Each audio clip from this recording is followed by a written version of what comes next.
What's happening, people? Straw Hat Central here, and please leave a like and subscribe if you enjoy the content on the channel. I really appreciate it, and it definitely helps us grow a lot. But for now, let's go ahead and get into this video.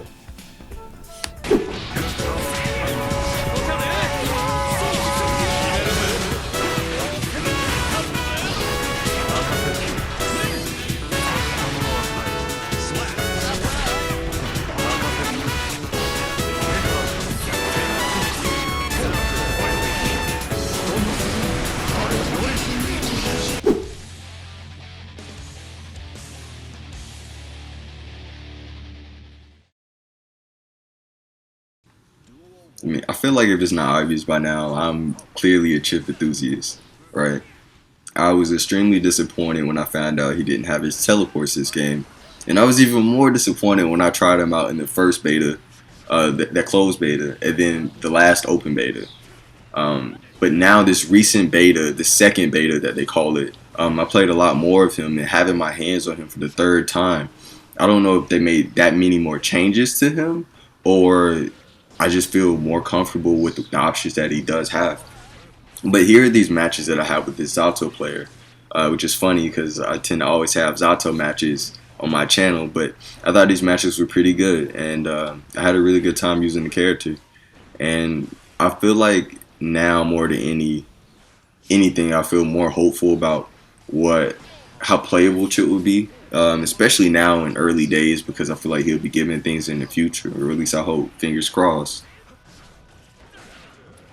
So my game plan in this match was more to get as many hard knockdowns as I could, because the game is so high in damage anyways that there's no point in me looking for like extremely long extensions or trying to force out as much damage as I can. Was the best thing for me to do in this situation so far, what I gathered, is to knock down my opponent and use my various alpha blades, command grab, and movement to mix them up as much as possible. So like on wake up, and if they have a DP, the command grab actually beats DPs in this game, so that's been extremely useful. And if someone is very accustomed to blocking my meaties from the front side, I can use Alpha Blade to have a delayed cross up on wake up. And yes, on its own, all of these options aren't that good because the command grab can be mashed out of, Alpha Blade can be jumped over, and a meaty can just be blown up by a DP. However, when you alternate and mix between these things throughout the match, it makes it really hard for the opponent to know which one you're going to do and react and have the right answer every time. And so while often sometimes you won't catch your opponent with them or whatnot, the fact that you're forcing them to do a particular option makes them that much easier to deal with. And so in one of these examples, I continuously knocked down the Zato and setting up the command grab. And one of the best ways to get out of it is either to mash or jump out of it.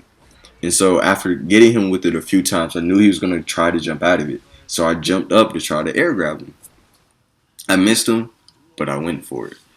And the more that I tend to do things like that, I feel like, I get a better feeling of what people are going to do and when. But as of now, that's kind of my playstyle with Chipp in this game. Of course, like I feel like that's definitely going to develop, but like that's just kind of how I've been playing him in the beta. I think that for me, the way that I play him in Xrd, I was very big on OTGs or on the ground attacks. I thought that he had the best OTGs in the game, where I would basically knock someone down and tap them while they're on the ground to throw off their DP timing or whatever they wanted to do, and then teleport either in front of them, behind them, or above them to just mix them up. And the fact that I was giving them that OTG would cause them to get up way sooner than they thought that they would. And I tried doing that in the Strive beta, not really as good. But I realized is that, without the teleports and everything, I don't really need to add that extra complexity. Like there's no blitz shield, or abilities to just block, both sides at the same time. Like those things didn't exist anymore as far as Strive. So that made it very easy for me to go in and just set up this very basic game plan to see how far it would take me.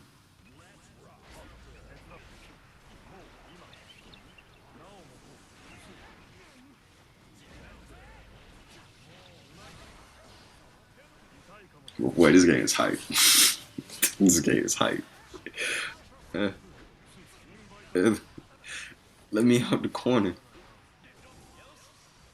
My man's working that corner. Mm.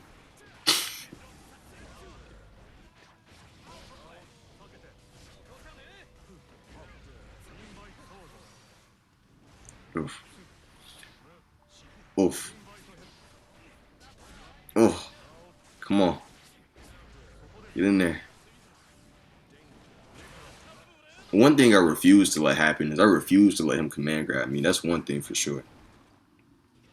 'Cause once you let a Zato or anybody command grab you, they think they can just do anything to you. Then that's when like the respect is out the window, and it's like now you got to fight for your life. But if they don't land a single command grab, it's oh this guy's on to something. When really, you're just like nah. I'll take the combo. I would take the combo.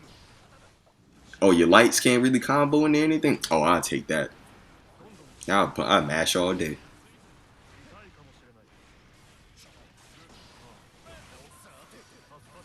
See, when someone can command grab you, they know you scared. I refuse to let them know I'm scared. I'd rather lose the round.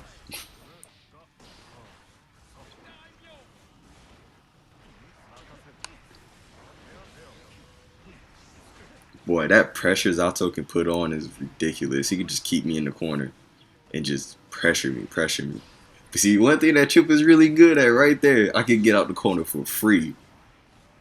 Free. He do all that work and I could just Alpha Blade out of there for free. And that's one thing Chipp does have. That mobility, yeah, he doesn't have teleport like he used to, but I can still just go up high and just get out of there. I think that's one of the best things about Chipp is that like a person can pressure me so much in the corner and I can just negate all of it for free. They give me the opportunity if they don't catch me on my way out. He's just keeping me there. One thing I will say is that me and this guy, we were very patient with each other.